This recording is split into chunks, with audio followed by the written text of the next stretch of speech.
News 24 से बातचीत करने के लिए।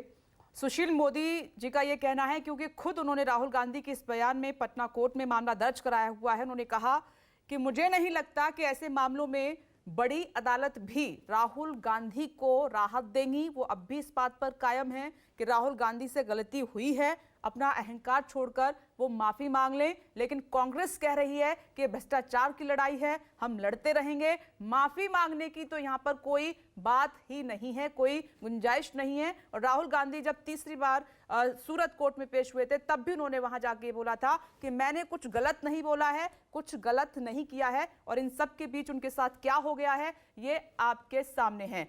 न्यूज़ 24 की सबसे बड़ी टीम तमाम राज्यों से हमारे साथ मौजूद है। पटना से सौरभ कुमार जुड़ गए, प्रभाकर मिश्रा लगातार बने हुए हैं, पॉलिटिकल एडिटर रमन कुमार राहुल गांधी के घर के बाहर से मौजूद है, कांग्रेस मुख्यालय से ऋषिकेश हमारे साथ मौजूद हैं। थोड़ी देर में कांग्रेस की प्रेस कॉन्फ्रेंस भी शुरू होने जा रही है। पटना का रुख कर लेते हैं।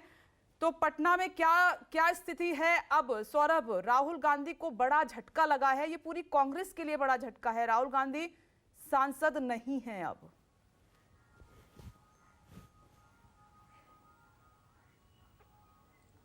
जी बिल्कुल विप्लेश, यह कांग्रेस के लिए बड़ा झटका नहीं है और ना ही केवल राहुल गांधी के लिए है, बल्कि पूरा जो विपक्ष, पूरे देश में जो विपक्ष पार्टी है उसके लिए एक बड़ा झटका है। आपको याद होगा कि कुछ दिन पहले नीतीश कुमार ने 2 बार मीडिया के सामने सार्वजनिक मंच पर कहा था कि मैं इंतजार कर रहा हूं राहुल गांधी के बुलावे का, मैं बिल्कुल तैयार बैठा हुआ हूं।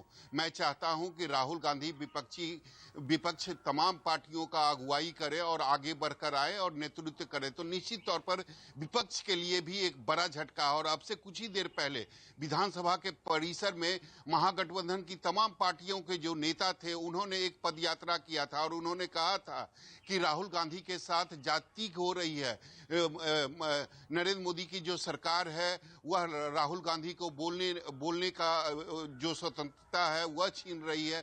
तो निश्चित तौर पर विपक्ष की जो आवाज है वह दबाने की कोशिश कर रही है। कुछ ही देर पहले की बात है, विधानसभा में महागठबंधन के तमाम जो नेता थे उन्होंने पदयात्रा किया था और उन्होंने कई आरोप मोदी सरकार पर लगाए थे। और उसके कुछ ही देर के बाद यह फैसला आया है। तो निश्चित तौर पर यह केवल राहुल गांधी और ना केवल कांग्रेस के लिए एक बड़ा झटका है, बल्कि नीतीश कुमार के लिए भी, और चाहे तेजस्वी यादव हो, जीतन राम मांझी हो, सभी के लिए एक बड़ा झटका है। क्योंकि नीतीश कुमार की अगर बात करें या फिर तेजस्वी यादव की बात करें, लालू प्रसाद यादव की बात करें, तो ये इन लोगों की जो तैयारी थी वो ये थी कि कांग्रेस एक तरीके से विपक्षी पार्टी का नेतृत्व करे, राहुल गांधी आगे आए, सभी विपक्षी पार्टियों की एक बैठक करे। तो निश्चित तौर पर तमाम जो महागठबंधन के नेता हैं उनके लिए भी एक बड़ा झटका है। हमारे साथ एनएसयूआई के मेंबर हैं और इस समय काफी गुस्से में हैं जो फैसला आया है उसको लेकर। तो हम सीधा इनसे बात करते हैं। आप एनएसयूआई के प्रदेश अध्यक्ष हैं, क्या कहेंगे? जो फैसला आया है, कोर्ट का फैसला है, क्या कहेंगे? नीरव मोदी, ललित मोदी, मोहुल चोकसी ये देश के बहुत बड़े गद्दार थे, चोर थे। राहुल जी ने चोर को सिर्फ चोर कहा है, तो क्या इस देश में चोर को चोर कहना गलत है? ये पूरी तरीके से भाजपा के द्वारा देश में लोकतंत्र का आज सबसे बड़ा काला दिन है। नरेंद्र मोदी प्रधानमंत्री नहीं, तनाशाह प्रधानमंत्री हो गए हैं। देश में आप विपक्ष को ही खत्म करके। लेकिन ये जो फैसला है ये बीजेपी का फैसला नहीं है, कोर्ट का। कोर्ट ने कल क्या कहा था? कल ही हम अखबार आज उठा के देखे, बोला 30 दिन का समय दिया गया है और आज देखते हैं कि सदस्यता रद्द कर दिया गया। कैसी डर है? क्यों नहीं मौका दिया गया?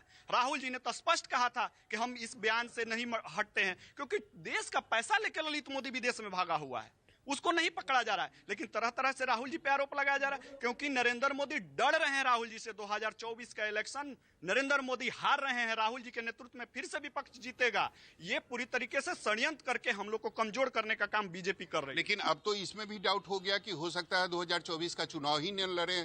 कोर्ट में सुप्रीम कोर्ट भी है इस देश में, वहां भी हम लोग जाएंगे। सत्य की जीत होगी। देश में हमेशा बोला जाता है सत्यमेव जयते, हमारी जीत होगी। राहुल जी के नेतृत्व में, चूंकि राहुल जी लगातार यूथ का आवाज उठा रहे हैं, छात्र का आवाज उठा रहे हैं, हम लोग इस देश के एक एक रोड जाम कर देंगे। अगर राहुल जी के साथ अन्याय हुआ तो हम लड़ाई लड़ेंगे राहुल जी के नेतृत्व में। राहुल जी ने इस देश की आवाज उठाई थी और नरेंद्र मोदी हमेशा यूथ को ठगे, छात्र को ठगे, देश को ठगने का काम किया। आज तक आप बताइए, केंद्रीय मंत्री बोलता है देश के गद्दारों को जूता मारो सालों को। कौन गद्दार है इस देश में?